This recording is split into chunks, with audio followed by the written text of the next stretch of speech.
Want to know how to build your project in NetBeans? Well, no worries. In this video, I'm going to show you an easy step-by-step guide on how you can do it.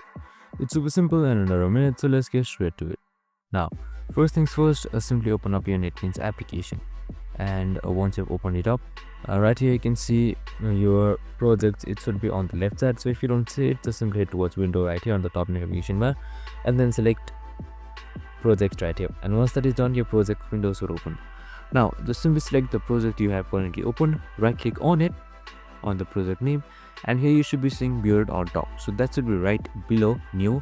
So once you selected build, your build should start under your project. So what this does is this creates some class files for your Java and it makes it ready for execution, and that's it.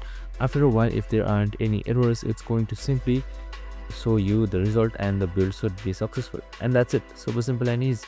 I hope this video helped. If it did, make sure to like, subscribe and tune in with us for more of these videos. See you in the next one.